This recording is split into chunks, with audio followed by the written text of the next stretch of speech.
मोटी बहू दिल छू जाने वाली कहानी। एक शहर में मोहित जी रहते थे। उनको एक बेटी और एक बेटा था। बेटे का नाम अनिल और बेटी का नाम लीला था। उम्र होने पर पहले बेटी की और बाद में बेटे की शादी करवाई। बहू का नाम सीमा था।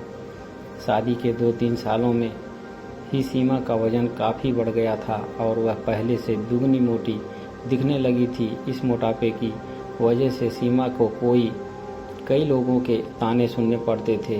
पड़ोसी भी उसे मोटी भैंस कहने से हिचकिचाते नहीं थे।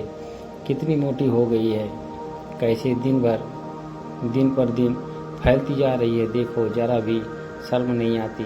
पति बेचारा सूखा जा रहा था, यह देखो खाकर कैसे मोटी हो रही है। कुछ इस तरह की बातें अक्सर सीमा के कानों में पड़ जाती थी। स्वभाव से हंसमुख सीमा इन बातों को इग्नोर भी कर देती, लेकिन उसे ज़्यादा दुख तब होता था जब उसकी खुद की सास और ननद उसके मोटापे के लिए उसे दोषी ठहराते और भला बुरा कहती। अनिल शरीर से काफ़ी दुबला पतला था। शादी के बाद भी उसके शरीर में कोई रत्ती भर का भी फर्क नहीं आया। हालांकि सीमा मोटी होती जा रही थी, उसमें उसका कोई भी दोष नहीं था, बल्कि सीमा तो अनिल से भी कम खाती और दिन भर घर के सारे काम करती रहती थी। अपने मोटापे की वजह से चाहे किसी काम में भी कितनी भी दिक्कत हो, सीमा उस काम को कभी अधूरा नहीं छोड़ती थी। उसने घरेलू नुस्खे और कई तरह के उपाय करके अपना मोटापा कम करने की कोशिश की, लेकिन शायद उसके शरीर के हार्मोन से ही थे जो उसे मोटा बनाए रखे थे। अनिल को उसके मोटापे से कोई दिक्कत नहीं, वह तो बेचारा अपने बिजनेस को संभालने में व्यस्त रहता था। उसकी माँ और बहन हमेशा इस वजह से सीमा को कुछ न कुछ सुनाते रहते थे और सीमा काफ़ी रोया करती थी। सीमा जब भी मौका मिलता अपने पति से इस बारे में बात करती थी और कहती थी कि अपनी माँ और बहन को समझाओ, मैं मोटी हूँ, उसमें मेरा क्या दोष है। पूरी दुनिया मुझे कुछ भी कहे, मुझे फ़र्क नहीं पड़ता, लेकिन जब मेरे अपने ही मुझे भला बुरा कहते हैं तो मुझे काफ़ी दुख होता है। ऐसे ही दिन बीतते गए।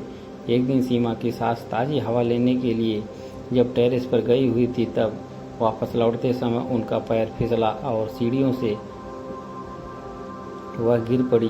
भाग्य से वह बच गई, लेकिन उनके पैर में बड़ा फ्रैक्चर आया। उनको वह एक जगह से दूसरी जगह जाने में काफ़ी दिक्कत होने लगी। बिना किसी के सहारे के वह ऐसा कर नहीं पा रही थी। जिस मोटी बहू को वह रोज़ाना ताने मारती थी, आज वही बहू उनका हर काम कर रही थी और उन्हें एक जगह से दूसरी जगह ले जा रही थी। उनका खुद का वजन भी 75 किलो था, जो अपने बेटे अनिल के लिए भी उठाना पाना संभव नहीं था। हमको विचार आया कि बहू शरीर से भारी पूरी नहीं होती तो आज उनका क्या होता। सीमा